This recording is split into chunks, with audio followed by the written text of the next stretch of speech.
Hi, I'm Ed Kolano reporting for Kitplanes Magazine here at the Arlington Airshow 2009, and I'm sitting in one of the largest kits you could probably find on the market right now, the Sherpa.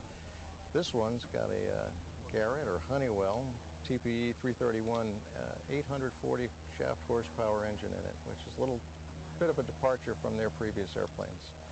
And I've had the good fortune of getting an initial look at the airplane here at the show. Nothing extensive, but they were kind enough to take me up, and I'm here to give you a few of my impressions. First of all, it's big. Any airplane that you got to climb a ladder with 3 rungs on to get to the front seat is big. Okay, my legs are short, but still, there are 3 rungs on the airplane, and that's how you have to get into it. It's a tail dragger. View over the nose is, as you'd expect, it's obscured somewhat, but it is a skinny little Garrett turbine up there instead of a big round radial engine, so the view to either side is a little bit improved. The airplane is a prototype for the company, so they have some work to do in some different areas, and they've come a long way in some other areas, and it looks like a promising machine for high power, low speed, STOL performance. And since I'm sitting in row 3 and there's still plenty of room back here, it looks like hauling a lot of volume, if not, and probably a lot of weight.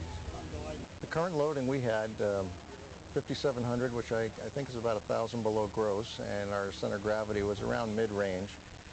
The takeoff roll was, in the single-digit seconds, I'm sure. Power up, release the brakes, and let the tail come up, and you could probably pull it off more aggressively, but then you're faced with being in the air with slow speed, and while that big propeller makes the tail work real well, it's not doing anything for your ailerons and your roll control, so you want to have a little more safety and do it according to the way the company recommends it be done. Cruise speed, we were looking at 124 miles per hour, statute miles per hour indicated at a pressure altitude of about 4,200 feet. The airplane is designed to be an SUV. It's the Hummer of the kit world right now, and as such, it takes a lot of power to pull a big boxcar through the air. So while you have more than 800 horsepower, you're not putting that into knots, you're putting that into payload and slow speed performance capability. One of the other aspects of working with a turbine is you can dial the wick up, dial the wick down, and what that means is 3 times the fuel flow for another 5% in the speed. So it all depends. What's more important, to get to the hamburger or be able to buy the hamburger, I guess. The forces on this airplane, control stick-wise and pedal-wise, are pretty high.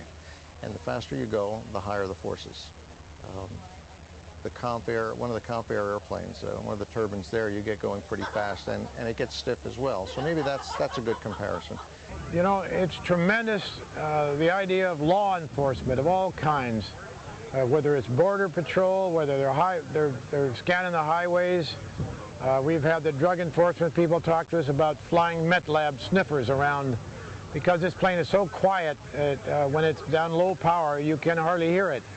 And if we can fly 10 hours at the loiter speed, we have 346 gallons of fuel on this baby, and it burns only about 32 at those low power settings. So it's a piece of cake to fly long, whether you're doing power line searches or any surveillance, search and rescue, anything that might require slow speeds down low. Well, we've got, on our little brochure, we show you some landing distances when we're about a 5,000 pound weight, and we show you on there 102 feet, and I think 120 takeoff, and we do them at about 90 feet. So it's impressive on the performance when you actually see it. The company was gracious in allowing us to go fly with them here at the show. Naturally, it's at a show, so we didn't get a good thorough look at it, but they promised that opportunity in the next few weeks, and I hope to get down to Skiphoose, where the company is located, and ring the airplane out a little more, and you'll see a detailed article in the future Kitplanes Magazine.